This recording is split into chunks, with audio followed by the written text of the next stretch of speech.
Post TG, una buona giornata a tutti voi telespettatori, ben ritrovati nei nostri studi. In apertura abbiamo la cronaca, tantissima paura ieri sera a Jesolo, dove un bambino ha rischiato di annegare, è stato salvato in extremis, un bimbo di 4 anni di origine algerina residente in Francia, dicevamo ha rischiato di annegare, è stato salvato dall'intervento provvidenziale di un uomo di 40 anni residente a Treviso.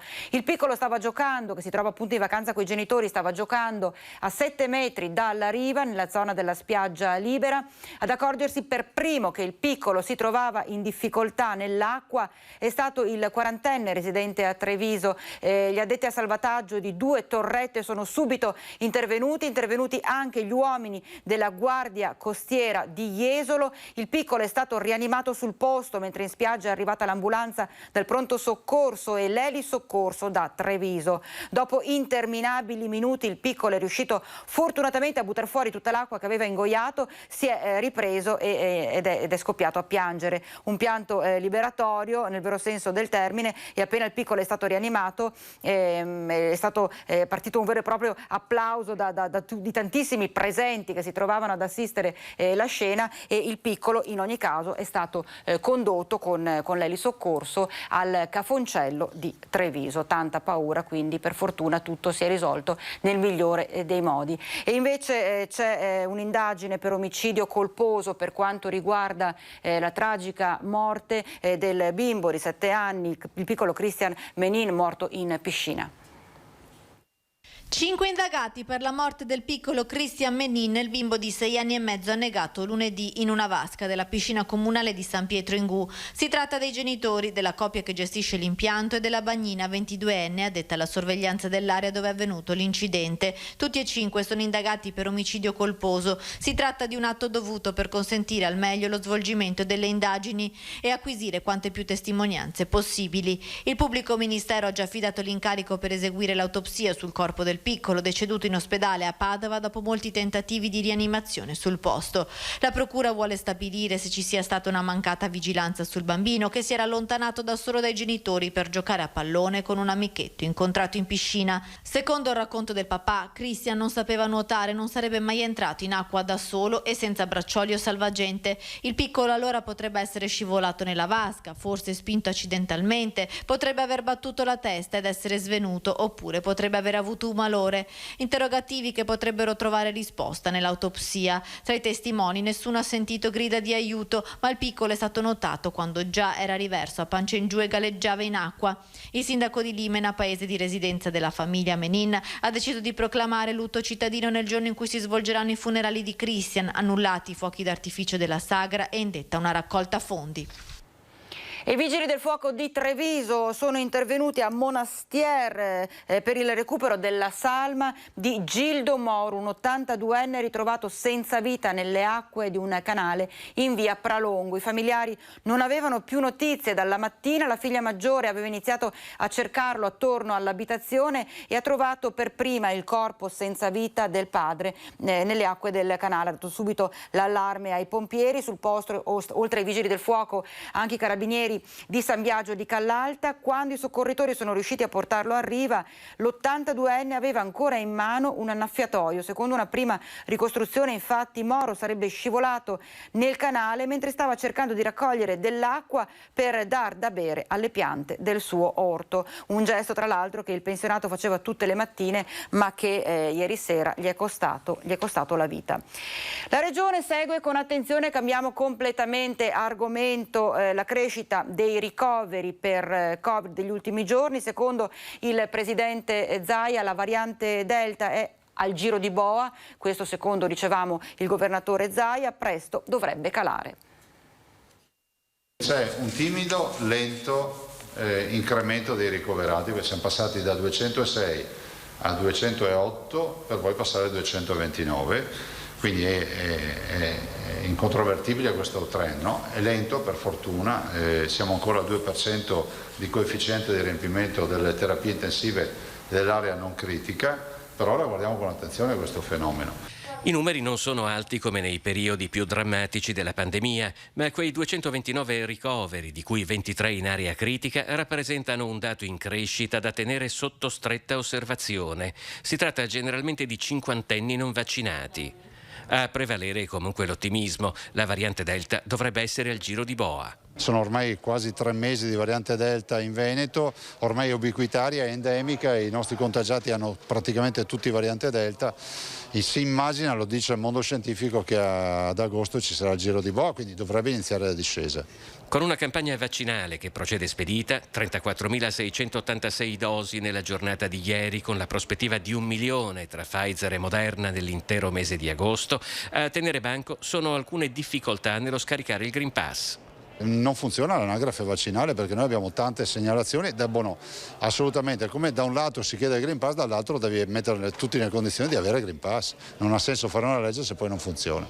In previsione dell'anno scolastico che tornerà in presenze, ci saranno in Veneto delle scuole sentinella della diffusione del virus. Noi vogliamo incentivare e incrementare il tema dei test sulle scuole sentinella, ovvero monitorare il grado di circolazione del virus nelle scuole. Lo faremo con tutta probabilità con delle scuole obiettivo in Veneto, e lo faremo con i test salivari, quindi con un'invasività che è ridotta a zero rispetto alla raccolta del campione. L'emergenza pandemica intanto è costata al Veneto 1 miliardo di euro. Avevo un conto qualche mese fa di 700 milioni, ma si sta continuando a spendere. Questo è un capitolo che è bene che dal punto di vista sanitario, di tragedie umane e finanziario si chiuda velocemente. E intanto parte la stretta da parte del Viminale con massima attenzione alle attività di verifica e controllo del Green Pass da parte delle forze dell'ordine, con verifiche a campione in particolare nei luoghi turistici e della Movida.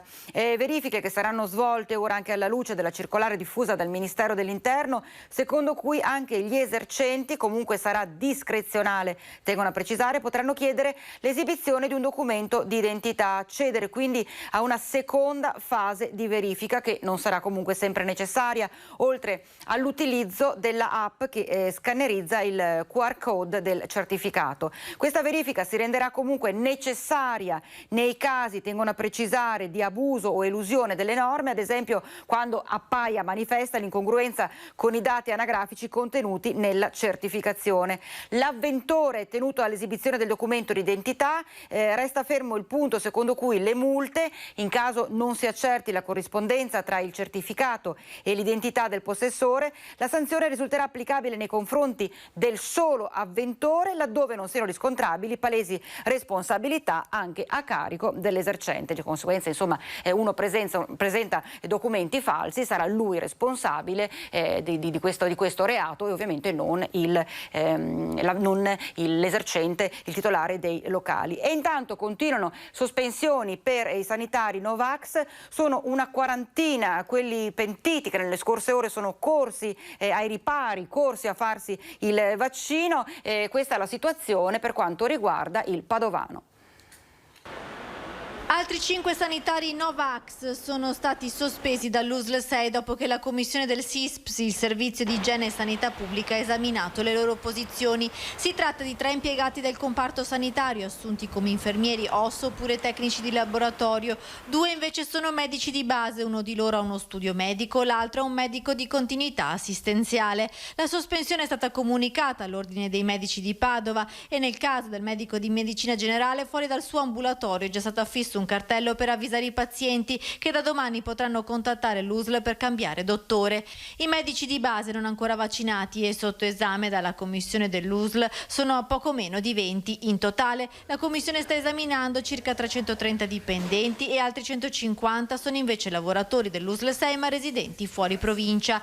2500 invece i casi Novax da esaminare e assunti nel privato. Abbiamo predisposto dei piani di emergenza sia per quanto riguarda gli ospedali, sia per quanto riguarda i servizi territoriali, nel caso si verificassero effettivamente tutte queste situazioni di non vaccinazione, perché comporta la sospensione. La sospensione comporta difficoltà di servizio. In queste ore però molti sanitari Novax della prima ora hanno deciso di vaccinarsi e solo nella giornata di lunedì sono state immunizzate 41 persone del comparto sanità. Sul fronte vaccini alla popolazione l'invito ancora una volta è quello a prenotarsi. Ci sono ancora 72.000 posti a disposizione e 40.000 pronti fino a Ferragosto. I cittadini padovani che ancora non si sono vaccinati sono circa 200.000, di questi 28.000 sono già prenotati per la prima dose. Il centro vaccinale della fiera sarà aperto anche il 15 di agosto. E invece dopo la pausa andremo a occuparci, andremo a capire, a vedere com'è la situazione dopo che da ieri sono diventati a pagamento anche tutti i tamponi anche agli ospedali.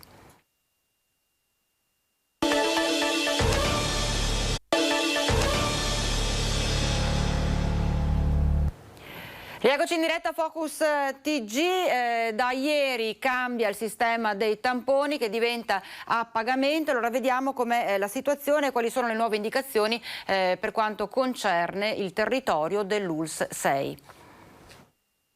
Tamponi a pagamento qualora si debbano fare per esigenze personali dopo l'annuncio fatto dal governatore Luca Zaia, che ha spiegato il nuovo piano di sanità pubblica. L'USL 6 fornisce tutte le nuove indicazioni agli utenti che vogliono fare il test per il Covid.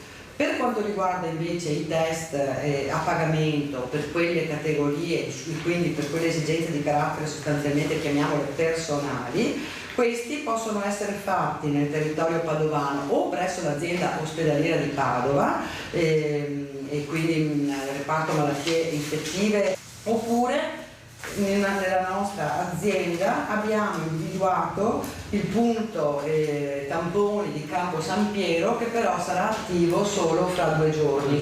Da giovedì dunque operativo a pagamento il punto tamponi a Campo San Piero, oltre a quello dell'azienda ospedaliera di Padova. Nel sito dell'USL 6 inoltre c'è l'elenco aggiornato delle farmacie padovane che hanno aderito al nuovo protocollo e che applicheranno le seguenti tariffe. I tamponi costeranno 8 euro per la fascia d'età 12-17 anni e 15 euro dai 18 anni in su, 22 euro per gli stranieri che si trovano in viaggio nel nostro paese. I tamponi che invece continueranno ad essere gratuiti sono quelli destinati a chi ha meno di 12 anni, a chi è in possesso di certificato medico o presenta sintomi da Covid o fa parte del tracciamento, per i visitatori di ospiti di RSA e pazienti ospedalieri, per i caregiver o gli impiegati in servizi ricreativi o chi deve affrontare un ricovero. Per tutti questi casi resteranno operativi punti tamponi aperti dall'USL nei mesi scorsi in tutta la provincia. Nelle ultime 24 ore l'USL Euganea ha effettuato 5.400 tamponi, 1 migliaio invece quelli fatti dall'azienda ospedaliera di Padova e 514 quelli eseguiti dalle farmacie. Questa è la situazione dell'ULSS 6, andiamo a vedere invece com'è nel territorio dell'ULSS 7 Pedemontana. Da oggi mi hanno detto pagamento. Quindi ha dovuto pagare? Non ho ancora pagato perché neanche loro sanno come funziona il sistema, ma pagherò, mi hanno detto. Sempre in ospedale stiamo facendo un monitoraggio, fa bene a tutti, almeno in ospedale magari gratuito. Fanno bene perché così magari aiutano, convincono gli scettici a vaccinarsi. Non sono d'accordo per quelle persone che magari hanno già l'appuntamento per la vaccinazione e fanno appunto magari dei lavori a stretto contatto con il pubblico, quindi sono costretti a farlo ogni 48 ore e ad oggi lo devono pagare. Per il tracciamento dei casi rimane la gratuità del tampone e per ottenere l'esenzione al pagamento occorrerà un certificato del medico curante che comprovi l'effettiva necessità di fare il tampone. Sono 8 euro negli under 18, tra i 12 e i 18 anni, 15 euro in coloro che, i soggetti adulti, fino ad avere un massimo di 22 euro per gli stranieri, insomma per quelli che lo fanno per motivi di viaggio. Ho dovuto fare i salti mortali, 3 ore di prenotazione al medico per l'impegnativa per averlo esente ticket. Mi hanno costretto a farlo. È un'ingiunzione, un ricatto, un atto di forza. E intanto farmacie prese d'assalto per scaricare il Green Pass, ma anche per sottoporsi al tampone. Farmacie prese d'assalto per scaricare i Green Pass, ma soprattutto per sottoporsi al tampone. È cambiata però la motivazione che spinge la gente a fare lo screening. Da strumento di controllo il tampone sta diventando sempre più un lasciapassare alternativo al certificato verde. Abbiamo avuto un'esplosione di richieste, molti anche provenienti dall'ospedale, viste le lunghissime ore di attesa. Diciamo che insomma adesso c'è un aumento, forse un raddoppio delle persone, ma io confido anche che ci sia un po', insomma, che si stabilisca, si ritorni alla normalità. Confido anche che la gente si vaccini e che, insomma, che tutto ritorni a una nuova normalità. Una situazione che a tratti ha messo in difficoltà le farmacie, una pioggia di richieste, spesso motivate da pretesti non certo legati alla prevenzione in senso stretto. E così a chiedere tamponi al posto dei Green Pass sono sia giovani che adulti. Molti per andare in vacanza e anche molti per poter partecipare a cene e altre attività che richiedevano il Green Pass. Molte persone anche non vaccinate che però volevano uscire. Ecco, Green Pass non soltanto per andare al ristorante al chiuso oppure abbiamo sentito per andare in vacanza, ma Green Pass anche per quanto riguarda gli sport sempre al chiuso come le piscine coperte. E allora siamo andati a sentire com'è la situazione.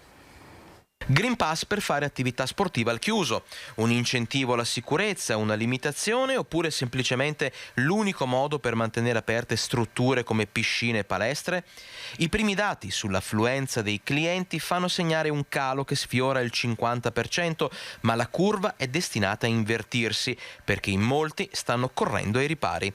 Controlli serrati all'ingresso delle strutture, tuttavia c'è chi prova ad entrare senza il certificato verde. La richiesta c'è, indubbiamente. Fino a ieri avevamo fortunatamente la possibilità del tampone rapido gratuito che garantiva nelle 48 ore l'accesso alla struttura. Da oggi è entrato a pagamento, per cui questo vincola e crea molti malumori effettivamente. D'altronde noi siamo conseguenza della normativa e dobbiamo applicarla. La delusione è molta, ci viene fatta presente purtroppo e la pagheremo nel prossimo futuro. Mettendo sul piatto della bilancia però da una parte la possibilità di rimanere aperti con il rispetto delle normative, dall'altra tutti gli inconvenienti legati appunto alle difficoltà da parte di una fetta dei clienti di adattarsi, adeguarsi, la bilancia da che parte pende? Senza ombra di dubbio per l'apertura, per cui qualsiasi sia il condizionamento, le linee guida, noi siamo armati e a disposizione per metterle in essere. Non possiamo assolutamente pensare a una nuova chiusura. Su quali conseguenze avrebbe un nuovo lockdown? Longo e categorico. Vedremo la caduta di tante gestioni da tanti anni sul campo. Intanto, visti i dati, riapre la terapia intensiva Covid dell'ospedale di Belluno, l'ospedale San Martino di Belluno. Chiusa nel mese di maggio, è stata riaperta oggi la terapia intensiva Covid del San Martino di Belluno per accogliere un paziente cinquantenne non vaccinato già ricoverato da alcuni giorni, le cui condizioni si sono aggravate e hanno chiesto un supporto diverso. Questo è un ulteriore segnale, un ulteriore monito che bisogna vaccinarsi, bisogna pensare che questo virus è ancora tra di noi, gira poco però gira ed è molto meglio proteggersi, proteggere se stessi e proteggere le persone che ci sono vicine. La situazione epidemiologica: 250 positivi complessivi, 24 nelle ultime ore, di cui 16 non vaccinati, 630 le persone in isolamento con una incidenza di 67 su 100.000 abitanti, di poco inferiore al dato nazionale, 3 i casi di cura domiciliare con terapia monoclonale. Dalle prime ore di oggi è in vigore la circolare che fissa nuovi parametri per i tamponi, che restano gratuiti esclusivamente in presenza di certificazione medica, per esigenze di contact tracing, per gli esami di monitoraggio nelle RSA e nelle strutture sanitarie, per l'area disabilità, nei servizi educativi per minori e per il target di popolazione di particolare rilievo epidemiologico, a pagamento per viaggi all'estero, motivi personali, esigenze di lavoro e per contesti di attività ricreative. Il ticket potrà essere pagato con il POS direttamente ai Covid Point di Belluno, Feltre, Tai e Agordo. Io credo che oggi la vaccinazione sia uno dei pochi strumenti che noi abbiamo a disposizione per contrastare questa pandemia.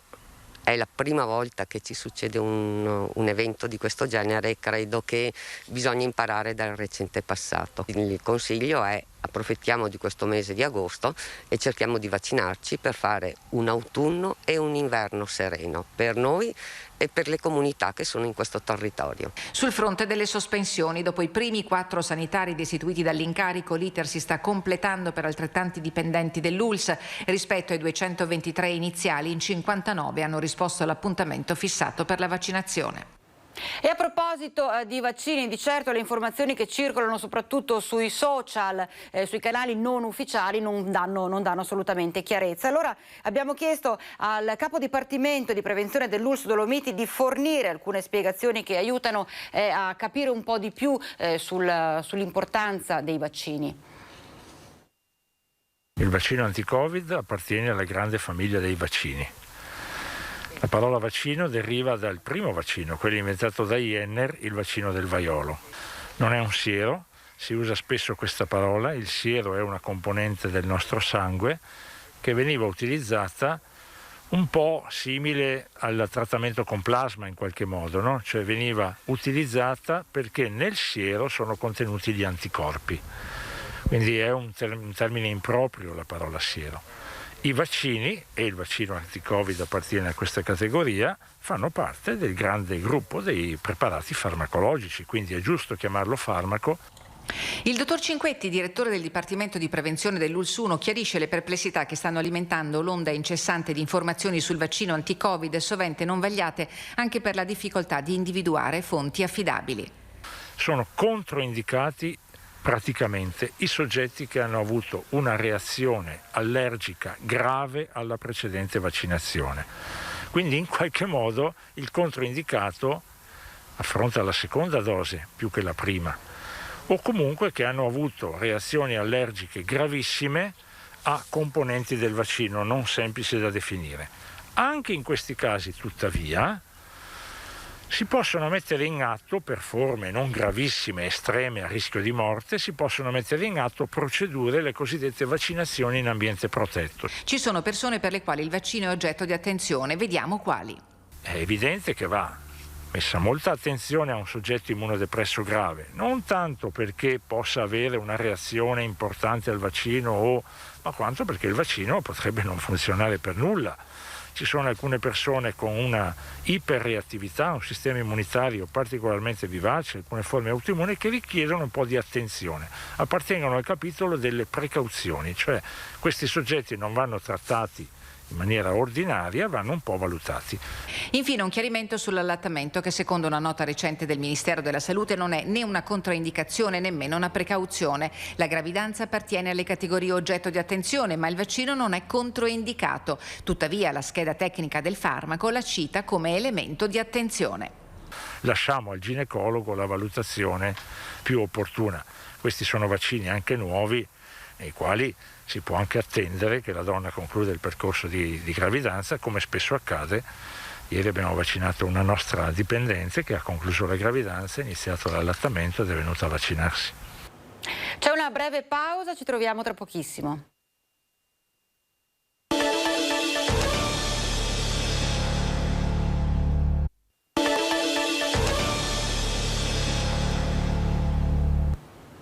Ben ritrovati in diretta. Nel nuovo hotel Covid di Valdobbiadene sono arrivati i primi turisti trovati positivi all'aeroporto Canova di Treviso. Da oggi nel piano secondo viene attivato il Covid Hotel, che è per pazienti che non hanno problemi di salute. Si chiama Covid, però che sono positivi. Il Covid Hotel di Valdobbiadene è ufficialmente attivo dalle 14 di questo pomeriggio. Tutti i turisti trovati positivi al virus nella Marca verranno accompagnati in questo edificio al secondo piano dell'ex ospedale Guicciardini, dove dovranno passare la quarantena. La struttura appena aperta ha visto arrivare in ambulanza 2 cittadini bulgari, marito e moglie di 55 anni, risultati positivi al Covid ieri all'aeroporto Canova di Treviso, e un turista francese.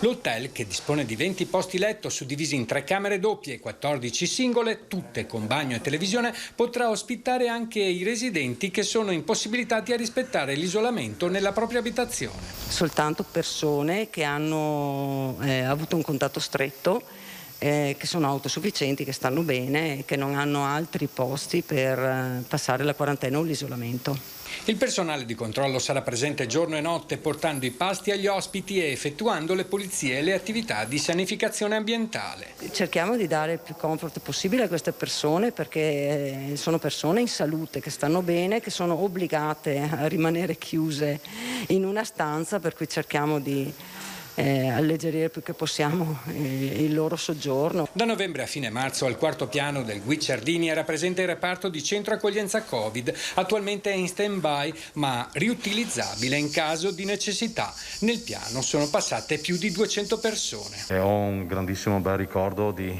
tanti giovani e tante ragazze che entravano al mattino, tornavano fuori di notte stremate ma con la soddisfazione di aver lavorato per le comunità. Credo che sia un orgoglio per Valdobbiadene, per tutto il personale medico, infermieristico, per i volontari, per gli operatori delle varie associazioni, aver saputo ancora una volta dare risposta pronta, sicura alle richieste. Ad ogni ospite l'ASL 2 addebiterà la quota del soggiorno. La tariffa è ancora in fase di modulazione. E a proposito di turismo, vediamo invece il bicchiere mezzo pieno, perché luglio e agosto stanno facendo registrare, soprattutto lungo il Lido veneziano, un segno più per quanto riguarda proprio le presenze. Teodoro Russo, il Lido sembra rispondere meglio rispetto al centro storico, nel senso avere più presenze. È vero? È verissimo, ma questo coincide con le spiagge, con tutte le altre attività che Lido offre, quindi è stato sempre così, non è una novità. Il Lido di Venezia diventa traino, almeno per il periodo estivo, della ripartenza turistica in città dopo il Covid a Venezia, tanto che la percentuale di occupazione negli hotel, in linea complessiva, sembra essere superiore anche rispetto al centro storico. Insomma, le prospettive sono buone e Russo non ne fa un mistero. Anche quest'agosto, come il mese di luglio, ci lascia molto ben sperare, anche se ribadisco ormai da molto tempo che tutte le prenotazioni sono last minute. Però devo dire che in termini di affluenza, in termini di presenze, in termini di maggior giorni che le persone decidono di fermarsi al Lido, devo dire che la risposta è molto buona. E sul Green Pass gli imprenditori lidensi propongono un semplice quanto efficace algoritmo. Io credo che il Green Pass sia una cosa e debba essere considerata una cosa scontata.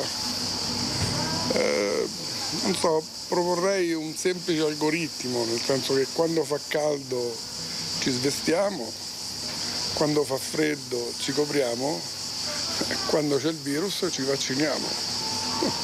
È una cosa semplice, la palissiamo.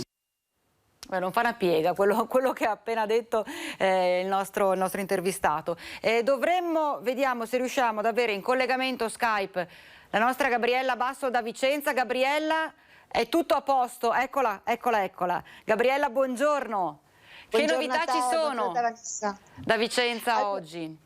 Aspetta che sennò non ci sentiamo. Allora, novità oggi a Vicenza, parliamo di tantissime cose, c'è parecchia cronaca, ma partiamo soprattutto inizialmente dalla questione tamponi, perché già ieri avevamo detto che al centro tamponi di Torre di Quartesolo c'è stata un'invasione nel fine settimana, 1100 i tamponi fatti in un giorno, ma la preoccupazione è che la cosa si ripeta, ci sono stati momenti di tensione anche lo scorso fine settimana, quindi il centro si sta preparando ad affrontare un secondo weekend impegnativo, perché tra partenze e rientri dalle vacanze la gente sta richiedendo i tamponi.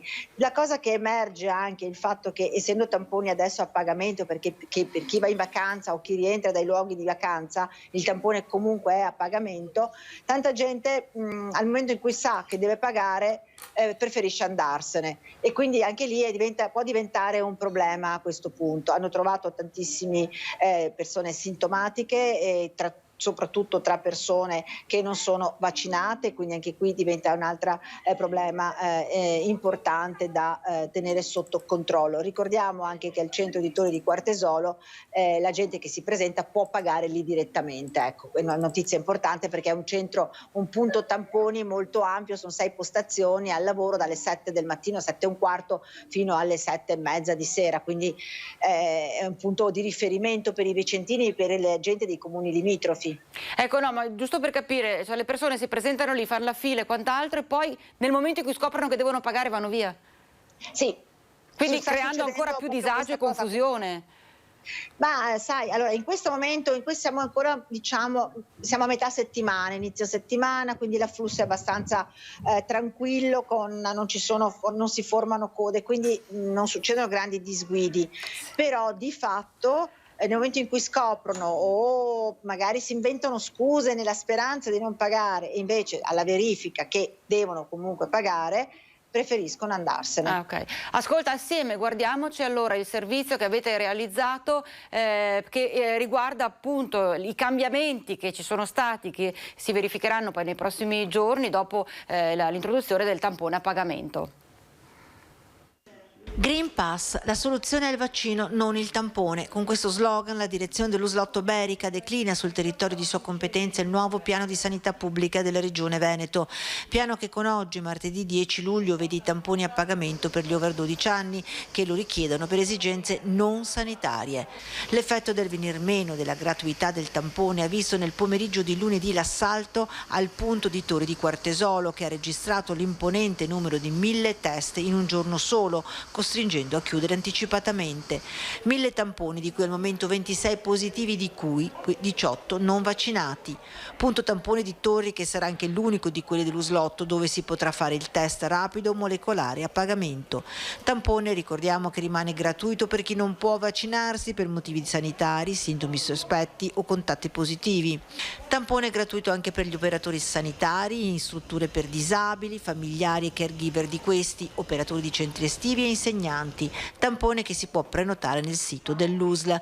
Prosegue intanto la campagna vaccinale. Tra alti e bassi, nel senso che ci aspettavamo un calo nel periodo estivo perché per l'esodo feriale e via dicendo.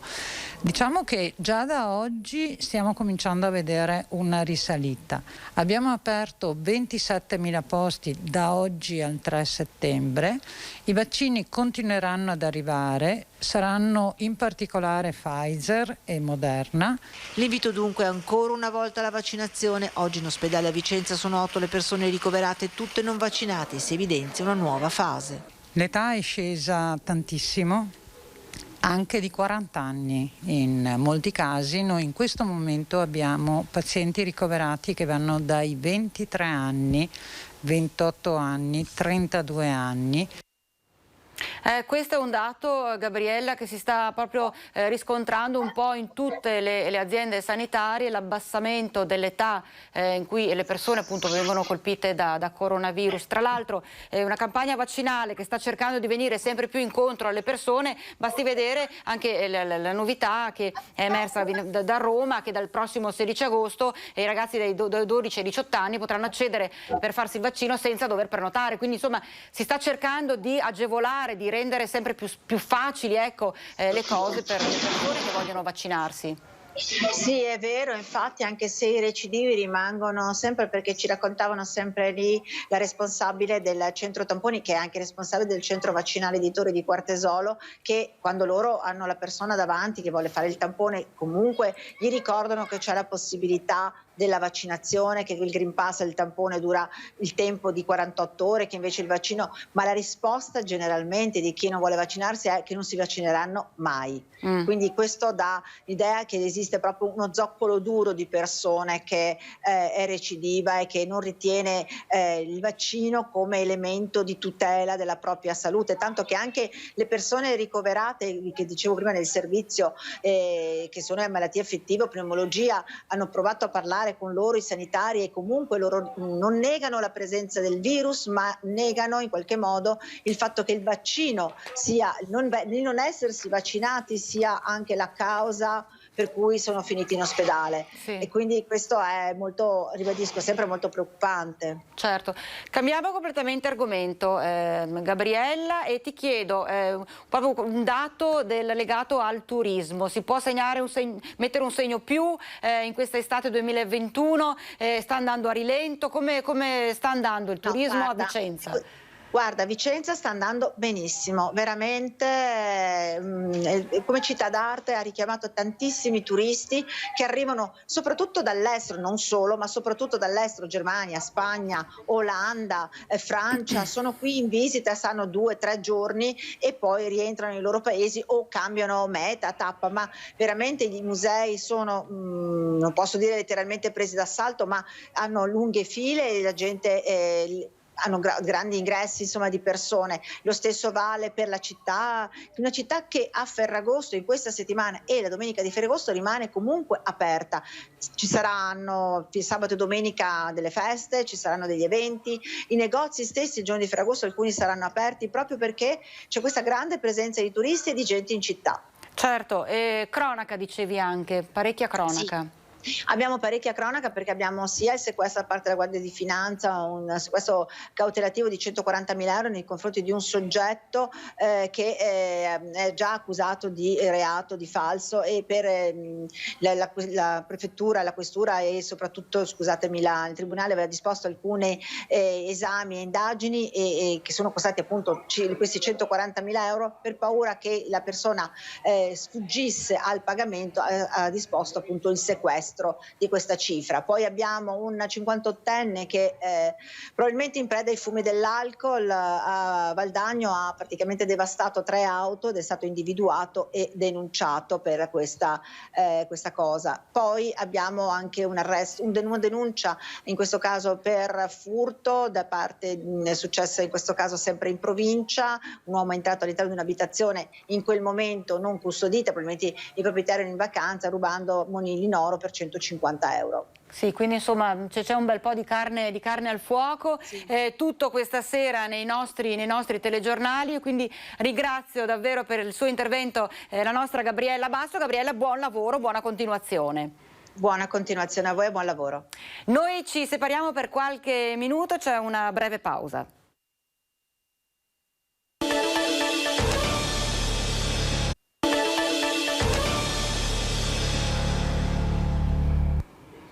Rieccoci in diretta, è un vero e proprio allarme caldo, quello che è stato lanciato dall'ARPAV, che comunica come nei prossimi giorni le temperature si porteranno sopra la media in modo decisamente significativo, fino a superare i 37 gradi in pianura. Un'ondata di calore, la prima vera di questa estate, si escludono episodi che sono durati non più di 2 giorni. Dopo la metà di questa settimana le massime potranno portarsi sui 37 gradi e sulla pianura interna, mentre le minime saranno attorno ai 23 gradi. E questo, unito al progressivo accumulo di umidità, determinerà condizioni di disagio fisico intenso per caldo afoso, che andrà a interessare soprattutto le persone anziane. Un caldo anomalo che non andrà a risparmiare neppure la montagna, potrebbe causare anche il superamento della soglia di attenzione dell'ozono. Di conseguenza resta come sempre valido l'appello che si lancia agli anziani, a bambini, persone particolarmente fragili, ovviamente non uscire nelle ore centrali della giornata e bere molta acqua. Siamo alla cronaca. Raid dei ladri a Saletto di Breda di Piave, hanno rubato in una casa mentre mamma e figlio stavano dormendo. Ci ha preso tanta paura perché non è la prima volta, la seconda volta gli hanno portato via la macchina per fare una rapina. Sono quasi le 3 di notte quando i ladri entrano in questa casa in via Montegrappa a Saletto di Breda di Piave. Dopo aver scassinato una porta-finestra nel retro del giardino facendo un buco con il trapano, sono entrati mentre mamma e figlio stavano dormendo. Solo verso mattina i due si accorgeranno che la loro casa è stata svaligiata, oro e contanti il bottino. A parlare è il fratello della signora che abita poco lontano. Sì, perché vengono i ladri e non sa per niente essere a letto, e questo è brutto. Magari trovarseli di fronte. Di fronte, penso. Loro non si ricordano niente. Loro hanno sentito i cani, però... Prima o dopo, è ancora da capire, avevano tentato di introdursi anche in quest'altra villetta a meno di 50 metri. In questo caso però l'abbaiare del cane dei vicini ha messo in allerta la famiglia. Mia figlia torna in letto, ha sentito i cani sbagliare, che abbaia i cani qui idea. Abbaia, è impossibile. Guarda le telecamere e vede che si dio saltare la rete. Però il ragazzo mi ha subito il suo compagno e è andato fuori da corsa, bisogna scampare ieri in 3. Ladri senza paura che non prediligono il periodo estivo perché le case sono spesso incustodite per le vacanze, nessuno scrupolo, agiscono anche se i proprietari sono presenti nelle abitazioni. I predoni tengono sotto assedio da lungo tempo i residenti di Saletto. Negli anni le visite le hanno subite in tanti. Io abito qua da 20 anni e in questi 20 anni 2 volte sono entrati anche a casa mia di notte, quindi sì, è una zona battuta. Con voi dentro? Con noi dentro, sì. Sicuramente bisognerebbe aumentare i controlli, soprattutto anche di notte. E a proposito di malviventi che entrano in casa con la presenza delle persone, momenti di autentico terrore, quelli vissuti da 2 anziani di Altivole che sono stati rapinati nella loro abitazione da malviventi armati di coltello. Solo una manciata di minuti, ma sufficienti a gettare nel terrore una coppia di anziani residenti in questa abitazione di Via Piave ad Altivole. I coniugi Dina e Giuseppe Dalbello, entrambi di 81 anni, stavano per andare a letto poco prima di mezzanotte, quando all'improvviso si sono visti davanti 3 individui vestiti di scuro, completamente travisati e armati di coltelli. I rapinatori sono entrati da una finestra sul retro, lasciata aperta dai padroni di casa per far passare un po' d'aria. Sotto la minaccia delle lame hanno ordinato di farsi consegnare il denaro nascosto in casa. I 2 anziani, terrorizzati, hanno obbedito, indicando alcuni cassetti nei quali i rapinatori avevano già cominciato a rovistare. Intascato il bottino, ben 4.000 euro in contanti, la banda si è dileguata uscendo dalla stessa finestra usata per entrare e scappando a piedi lungo la strada, dove probabilmente gli aspettava un mezzo per la fuga. A dare l'allarme sono state le stesse vittime. Mentre i malviventi si allontanavano, hanno chiamato prima i carabinieri e poi i figli, Gianluca e Maurizio, residenti in zona, che sono subito accorsi per rincuorare i genitori, che oggi, comprensibilmente ancora scossi, preferiscono restare in casa. Per fortuna non gli hanno fatto del male e alla fine ne sono usciti illesi, dice il figlio Gianluca, ma in quei pochi istanti mamma e papà se la sono vista davvero brutta. Dei rapinatori in casa armati di coltello farebbero paura a chiunque, figuriamoci a degli anziani indifesi.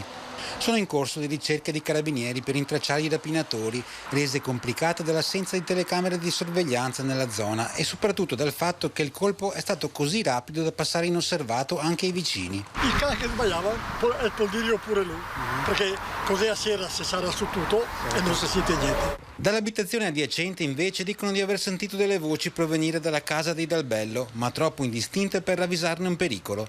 Sta di fatto che l'episodio, una volta venuto alla luce, spaventa e preoccupa tutti. Preoccupa sì.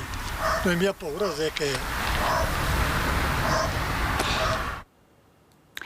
4 giovani sono stati arrestati dalla polizia a Venezia dopo aver rubato un barchino al Lido.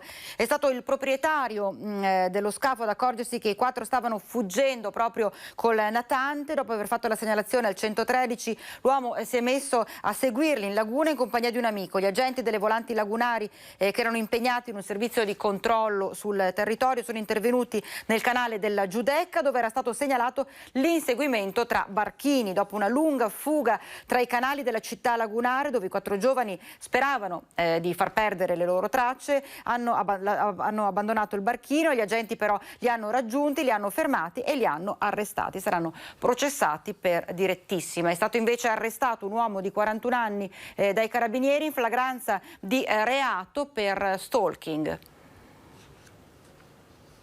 I carabinieri di Portogruaro hanno arrestato in flagranza del reato di atti persecutori un 41enne italiano.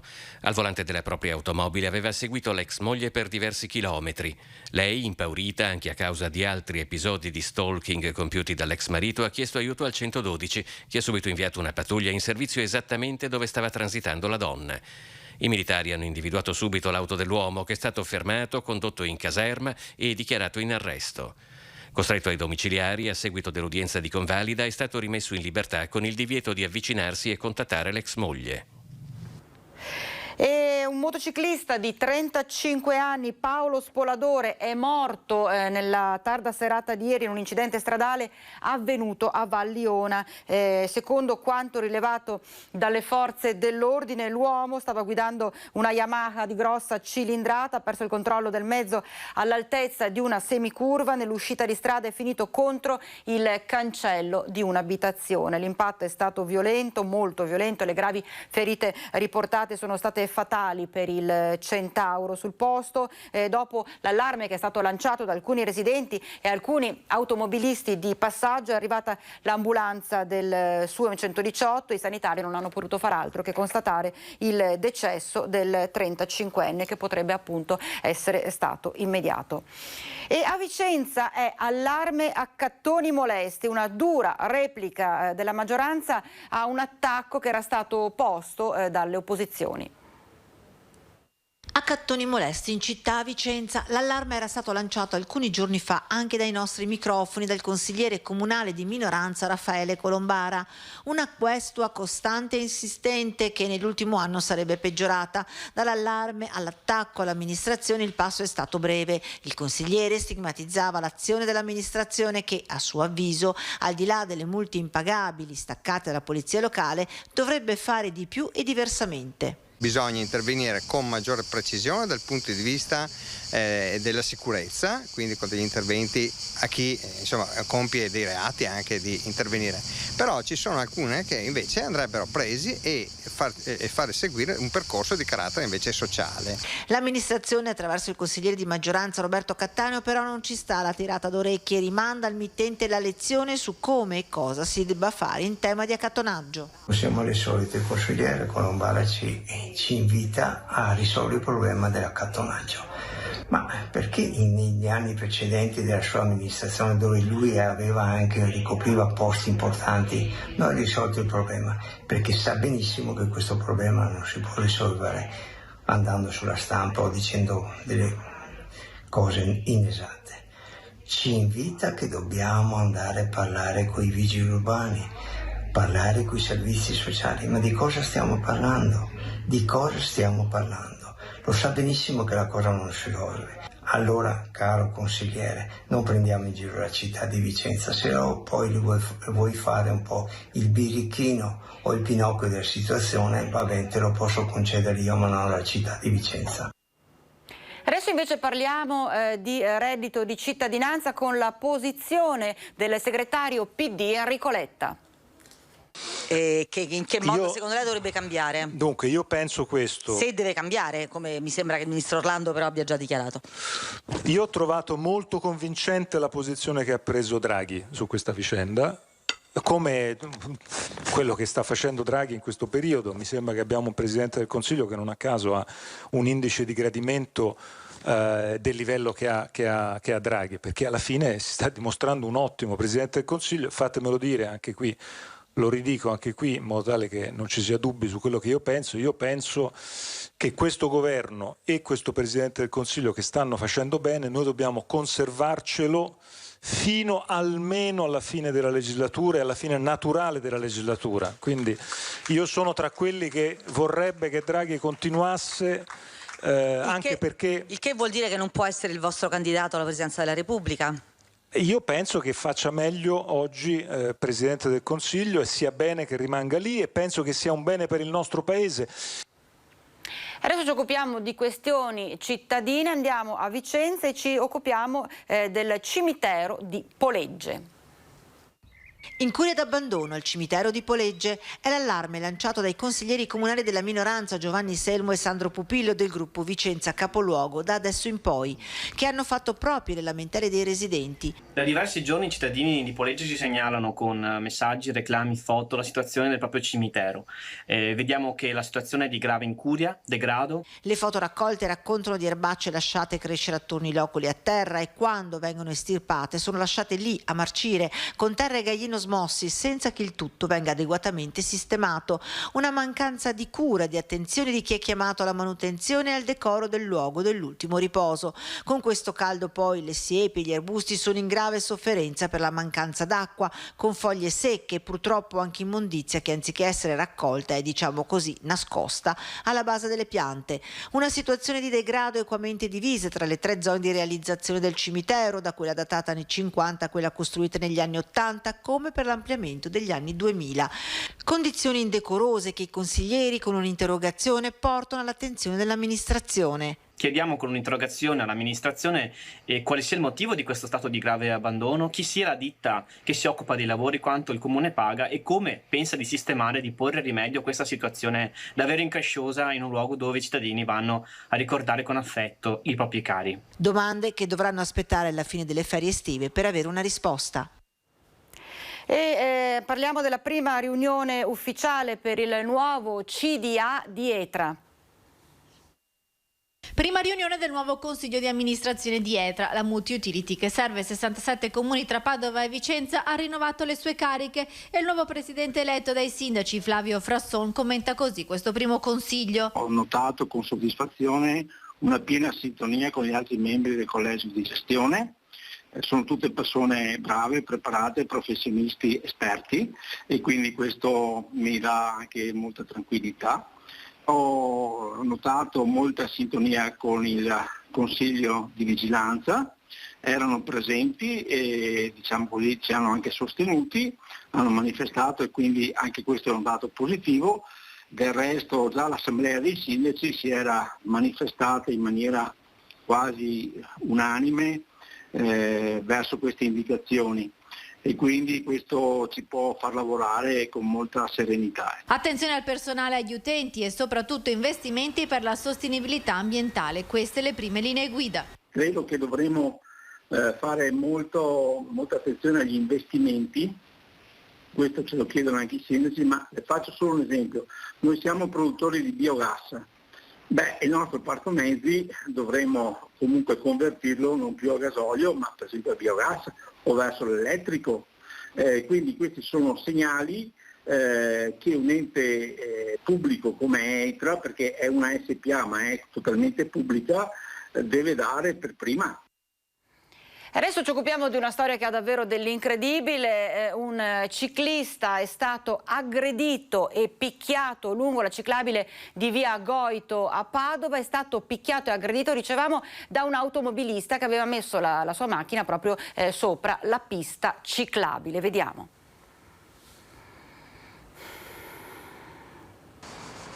Inseguito e picchiato da un automobilista che aveva parcheggiato l'auto lungo la pista ciclabile di via Goito a Padova. La vittima dell'aggressione è un attivista di Coalizione Civica, Stefano Colizzolli, che ha raccontato l'accaduto in un lungo post su Facebook.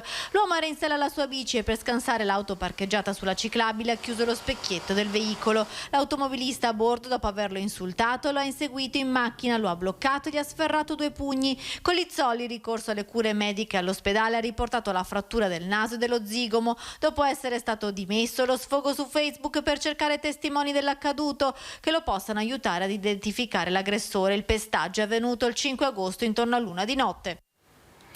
Adesso ci occupiamo del cantiere bloccato del cinerario al cimitero Maggiore di Vicenza. Finalmente i lavori potranno riprendere.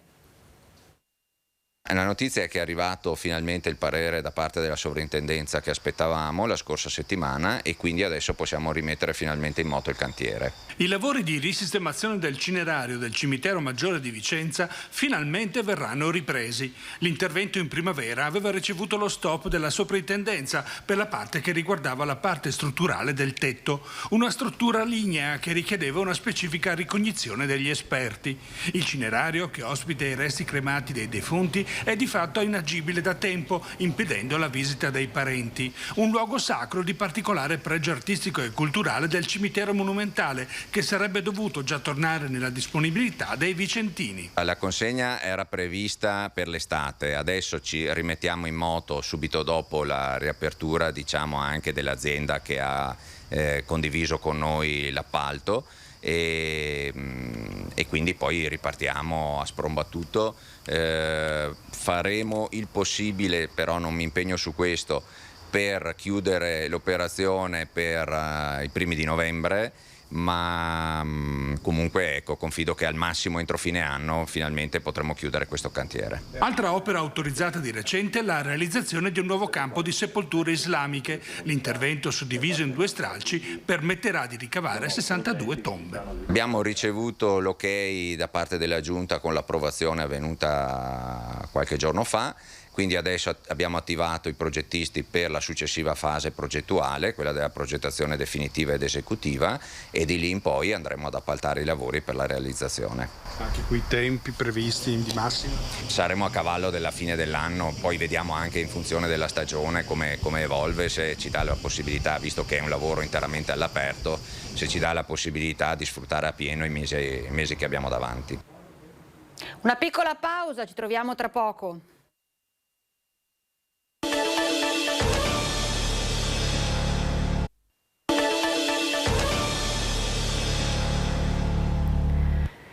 Rieccoci in diretta, Focus TG, ancora cronaca. Eseguito dai carabinieri di Firenze un decreto di sequestro preventivo di beni immobili e immobili per un valore di 50.000 euro nei confronti di un'imprenditrice di 56 anni di Verona, accusata di truffa aggravata ai danni dello Stato. Il provvedimento è stato disposto dal GIP Pezzuti su richiesta del PM Galeotti. Nei confronti della donna è scattata anche una perquisizione. Secondo l'accusa avrebbe finto di essere nullatenente per non pagare un mutuo di oltre 72.000 euro che era stato ottenuto nel 2011 in qualità di unico socio di una società operante nel settore pubblicitario con sede a Verona, garantito al 70% dal Mediocredito Centrale, un'istituzione finanziaria che ha come socio unico Invitalia, un'agenzia nazionale di proprietà del Ministero dell'Economia. Quindi insomma guai per questa donna, questa imprenditrice di 56 anni. Grandissima festa invece per il rientro in Italia del doppio oro olimpico Marcel Jacobs, atleta delle Fiamme Oro Padova. Gli applausi dei fan, un rientro da star per Marcel Jacobs, il velocista del gruppo sportivo delle Fiamme Oro di Padova, doppio oro olimpico alle Olimpiadi di Tokyo. Nelle immagini postate sui siti ufficiali della Polizia di Stato, ecco i primi istanti subito dopo essere sceso dall'aereo a Fiumicino. È qualcosa di veramente fantastico. Una dedica particolare che ti senti di fare in questo momento così a caldo? Sicuramente ci sono tantissime persone a cui devo ringraziare. In primis bisogna partire dalle Fiamme Oro perché sono stati i primi a credere in me dal 2013 ad oggi. È stato un percorso veramente in questi 8 anni veramente lungo, in cui ci sono stati veramente tanti sacrifici, tante delusioni, tante batoste prese, ma ora possiamo essere qua da campioni unici. Le due imprese di Marcel, prima nei 100 metri e poi nella staffetta a 4, sono ormai nella storia, ma la persona con cui per primo l'atleta condivide l'oro è il figlioletto che lo attende tra i fan. Poi l'abbraccio alla compagna Nicole e alla mamma Viviana. In serata già le prime riunioni con gli allenatori delle Fiamme Oro e presto l'atleta della Polizia di Stato potrebbe essere in visita a Padova insieme al compagno di squadra Gianmarco Tamberi. Sì, per tutto quello che ci hai regalato. Grazie. E viene annunciato un nuovo film che entra a far parte fuori concorso del programma della Mostra del Cinema di Venezia. Stiamo parlando di Ennio di Giuseppe Tornatore, un ritratto del maestro Ennio Morricone. Un ritratto che racconta l'artista più amato, il maestro, musicista e compositore Ennio Morricone, musicista conosciuto e amato in tutto il mondo, tra i più influenti e prolifici del Novecento, 2 volte premio Oscar, autore di oltre 500 colonne sonore davvero indimenticabili. È questa l'ultima gemma preziosa del direttore Alberto Barbera, con cui si va ad arricchire e forse a completare con un ultimo tassello il programma della 78esima Mostra Internazionale d'Arte Cinematografica di Venezia, in calendario dal 1 all'11 settembre prossimi al Lido. Il documentario ne tratteggia i contenuti, racconta attraverso una lunga intervista di Giuseppe Tornatore al maestro testimonianze di artisti e registi come Bertolucci, Montaldo, Bellocchio, Argento, Itaviani, Verdone e molti altri, la vita di Morricone. Ho strutturato Ennio come un romanzo audiovisivo che attraverso i brani dei film da lui musicati, le immagini di repertorio, ha spiegato Tornatore, ma anche i concerti, possa far entrare lo spettatore nella formidabile parabola esistenziale ed artistica di uno dei musicisti più amati del Novecento. Dunque, al Lido sarà un altro film da non perdere. Nel fine settimana, prima di Ferragosto, probabilmente verrà definito e comunicato dalla Biennale il calendario giornaliero delle proiezioni. Il conto alla rovescia è cominciato. E adesso vedo che si è collegata da Padova Valentina Visentin. Buongiorno Valentina. Sì, buongiorno Vanessa, eccoci qua, siamo pronti con tutte le ultime notizie. Abbiamo vissuto poco fa le grandi emozioni del ritorno da Tokyo di Marcel Jacobs. Davvero deve essere stata una grandissima emozione anche per chi era lì, insomma, vedere questo grande campione. Che arrivi a Padova. Infatti. Perché queste erano le immagini appunto che la Polizia di Stato ha ripreso quando è sbarcato dall'aeroporto. Quindi appena arriva, cioè, veramente sarete fortunati insomma a incontrarlo. Sembra proprio che comunque nelle prossime settimane o il mese prossimo potrebbe arrivare a Padova insieme anche a Gianmarco Tamberi, oro nel salto in alto, e a Massimo Ostano invece oro nella marcia, quindi speriamo di sì. E tra le altre cose poi stasera abbiamo anche un servizio del telegiornale perché c'è l'effetto domino delle Olimpiadi, perché questa è scoppiata la passione per l'atletica, queste imprese hanno fatto avvicinare molti di noi a queste discipline, e alla Fiamme Oro di Padova si è registrato proprio un boom di telefonate di famiglie che vogliono iscrivere i figli a fare atletica. Ecco, vedi, l'effetto domino come dicevi tu. Novità da Padova oggi, Valentina? Allora, purtroppo la cronaca in primo piano, come ben sapete, con la tragedia del bimbo morto in piscina a San Pietro in Gu, perché ieri avevamo detto che è stata aperta un'inchiesta. Di oggi la notizia è che le 5 persone che risultano iscritte nel registro degli indagati sono i 2 genitori, i 2 responsabili della piscina e la bagnina che era di guardia nella vasca dove il bimbo è morto.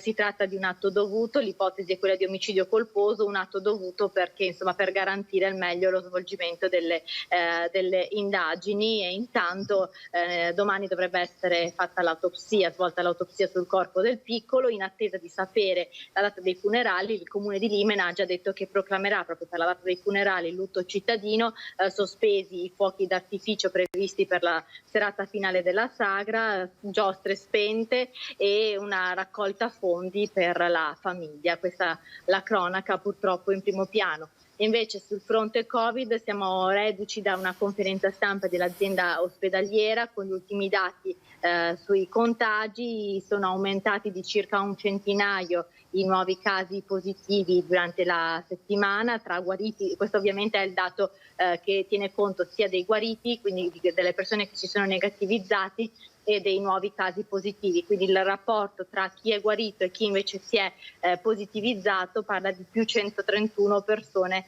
positive rispetto alla settimana scorsa, quindi sono sopra le 2000 persone attualmente positive nel territorio padovano.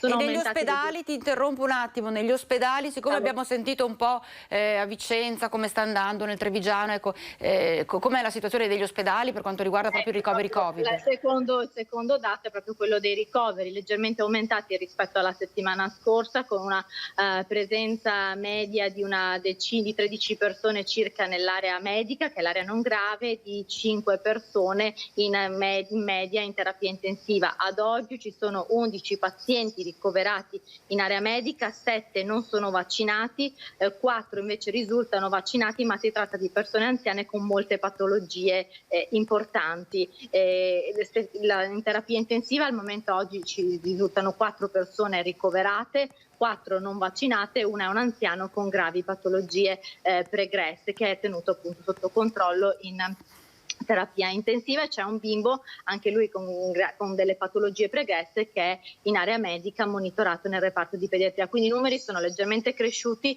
ma non sono livelli di guardia, cioè l'occupazione dei reparti è ancora sotto controllo, ha detto il direttore generale dell'azienda ospedaliera, che ha fatto un forte invito, infatti ci ha chiesto proprio noi stampa di fare un grande appello: vaccinatevi, vaccinatevi, vaccinatevi. Queste proprio le testuali parole di Giuseppe Dalben, direttore generale dell'azienda ospedaliera. Ricorda che chi inizierà adesso in questi giorni il percorso vaccinale comunque lo completerà entro la fine del mese di settembre, quindi di non aspettare settembre, perché chi si vaccina a settembre poi completerà il ciclo vaccinale ad ottobre. I posti ci sono, lo abbiamo detto anche ieri dopo la conferenza stampa dell'USL 6, sono circa 72.000 i posti disponibili, 40.000 proprio in queste settimane di Ferragosto. Padiglione 8 della Fiera, che come padiglione 6 della Fiera rimarrà aperto per consentire la vaccinazione anche nel giorno di Ferragosto.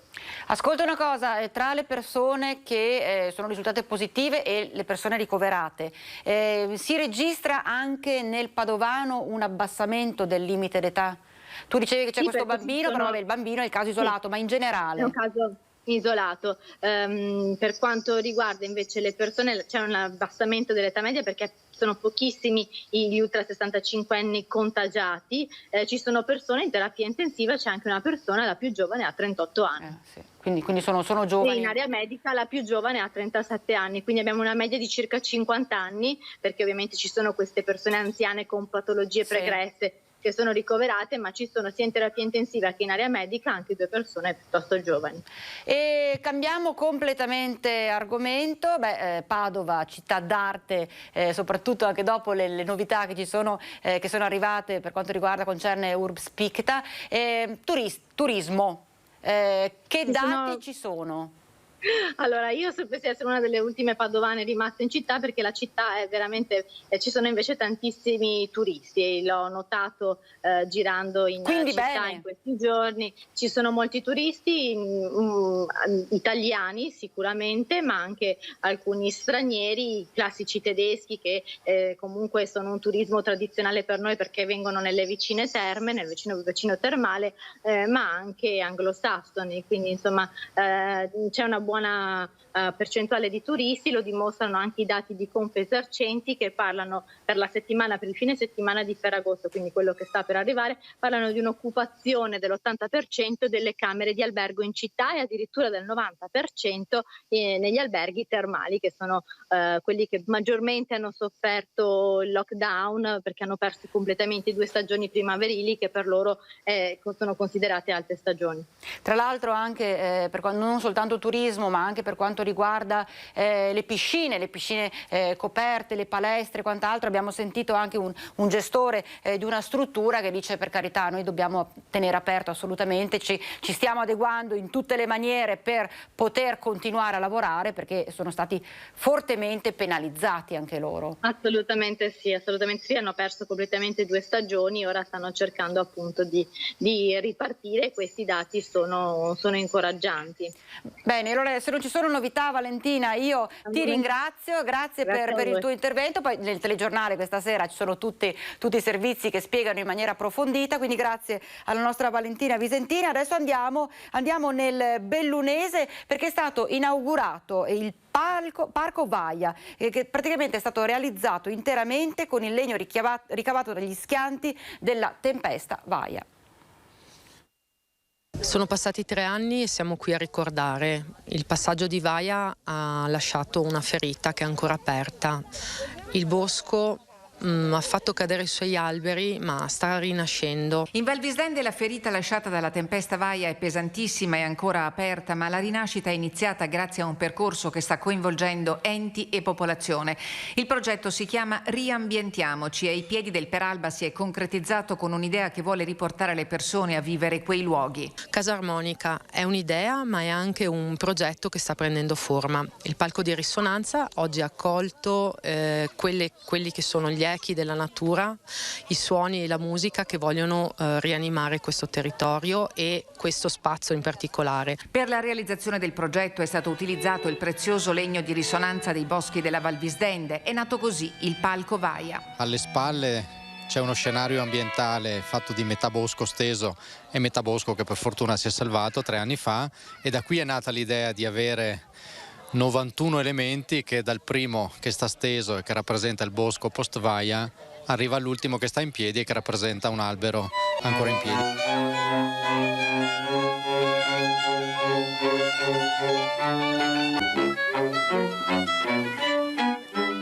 Una rappresentazione naturale che vuole ricordare le due facce di Vaia, la distruzione prima e la rinascita poi grazie alla musica. Ad inaugurare il palco Vaia il concerto dei musicisti del gruppo Echi della Natura, l'Academy che da qualche anno ospita in Cadore giovani violinisti e violoncellisti.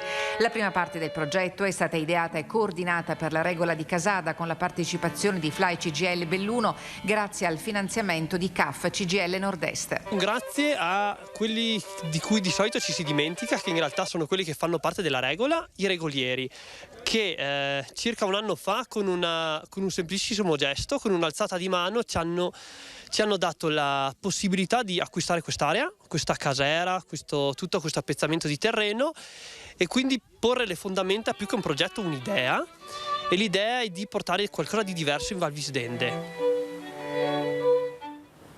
Davvero un'idea bellissima questa che hanno avuto nel Bellunese per far rinascere davvero una zona e soprattutto far rinascere quegli alberi che sono stati devastati da Vaia. Adesso parliamo di sport, non necessariamente sport giocato, ma cerchiamo di capire un po' tutto quello che gira attorno al mondo dello sport in questo periodo di regole, restrizioni, Green Pass e quant'altro. Lo facciamo assieme al nostro Alex Iuliano. Alex, buongiorno. Buongiorno Vanessa, buongiorno ai nostri telespettatori. Dici bene, perché in questo periodo qui, per quello che riguarda lo sport, parliamo di sport dilettantistico, che è quello che fa registrare i numeri sicuramente più importanti qui da noi, l'attività sportiva è relativamente ferma, limitata, perché le squadre di calcio ad esempio stanno iniziando adesso a ritrovarsi con i primi raduni, con i primi allenamenti. Gli sport al chiuso stanno vivendo un momento di sosta in vista poi della ripresa di settembre, chiaramente non tutti ma la maggior parte, quindi questo mese di agosto servirà soprattutto per tarare bene le misure di sicurezza e i vari protocolli per ripartire, sperando di non fermarsi più, da settembre in poi. Noi parliamo di calcio perché è un tema che attualmente è sulla bocca di tutti, calcio dilettantistico, perché proprio in queste ore sono stati resi noti i protocolli, le indicazioni per ripartire. Bene Vanessa, dopo un po' di confusione che c'è stata qualche giorno fa con le prime indiscrezioni, con tante interpretazioni a volte anche cervellotiche di un protocollo di 43 pagine pubblicato dalla FIGC, ebbene sono arrivate un po' di FAQ, di risposte, di direttive più chiare che aiutano a capire come ci si dovrà comportare. Allora cerchiamo di spiegarlo in maniera chiara a chi ci sta guardando e ai tanti appassionati, perché riguarda non solo chi fa sport, ma anche chi vorrà accedere poi agli impianti, alle strutture, agli stadi per assistere alle partite, quindi ritornare a ripopolare le tribune, le gradinate dei nostri stadi. Allora, per quello che riguarda lo sport più diffuso, il calcio, qui da noi le regole sono molto chiare, ci si divide in due categorie: campionati di rilevanza nazionale, quindi parliamo di Serie D eccellenza, e tutto il resto del calcio dilettantistico, quindi dalla promozione in giù, compresi i settori giovanili. Sono loro che hanno sicuramente sofferto di più, i bambini, i ragazzini, questi 2 anni di un'attività un po' a interruttore, che si è accesa, si è spenta, si è interrotta. Ebbene, dicevamo di fare un po' di chiarezza. Allora, nel momento in cui ci si ritroverà per iniziare la stagione con gli allenamenti o con i ritiri, tutti, sia chi ha il Green Pass che chi insomma è guarito dal Covid, tutti indistintamente dovranno presentarsi il giorno del raduno o del primo allenamento con il tampone, chiaramente che deve avere esito negativo. A distanza di 7 giorni dal ritrovo, i soggetti suscettibili, che sono quelli che non hanno il Green Pass e non sono guariti dal Covid dovranno ripetere il tampone per chiudere il primo cerchio di uno screening iniziale. Quindi sia per quello che riguarda i bambini, insomma dai 12 anni, i ragazzini dai 12 anni in su, che tutto il mondo delle prime squadre e dei dirigenti, perché di quelli che fanno parte del gruppo sportivo, dovranno necessariamente fare il tampone sia all'inizio del raduno che dopo 7 giorni, qualora non siano in possesso di Green Pass oppure non siano guariti dal Covid.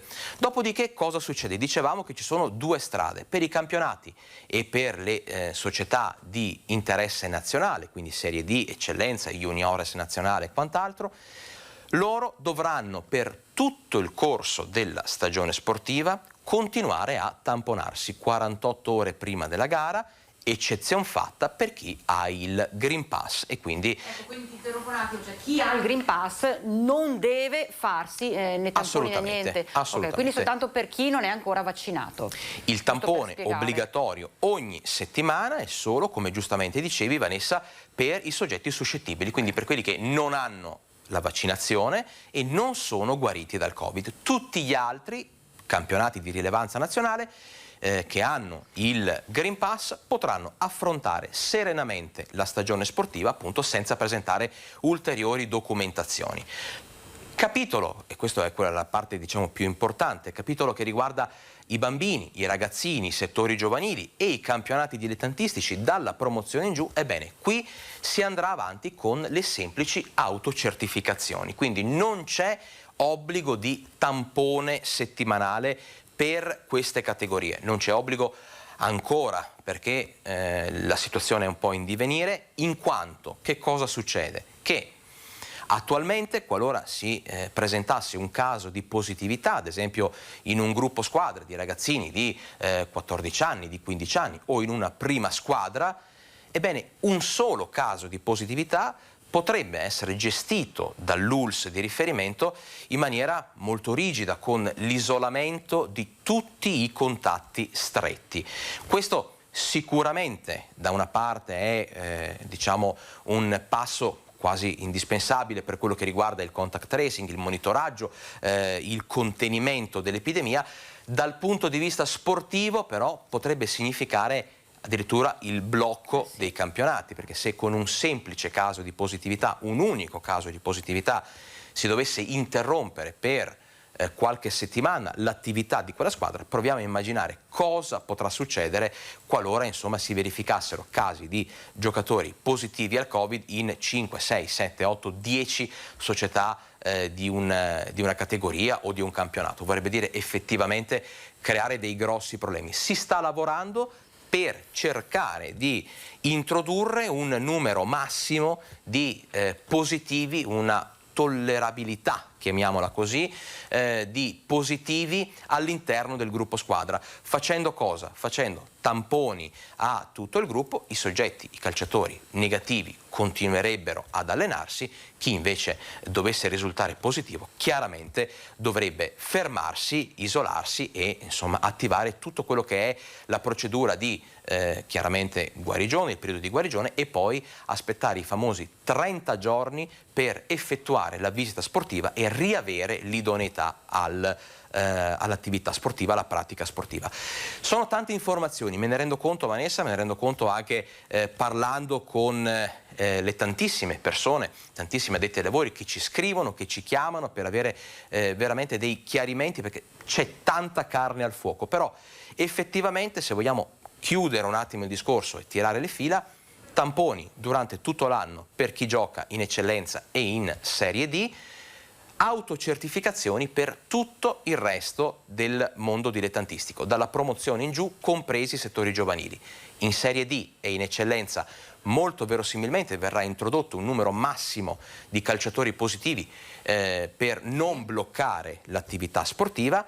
Per le categorie invece, quelle che a noi anche interessano di più perché parliamo dei nostri bambini, dei nostri ragazzini, per loro bisognerà ancora aspettare qualche giorno per capire come affrontare il singolo caso di positività. E per quanto riguarda invece i genitori, gli appassionati che vogliono seguire, chiudiamo con questo, seguire i figli, gli amici, i ragazzi, insomma i loro campioni del cuore, vederli appunto giocare, come funziona?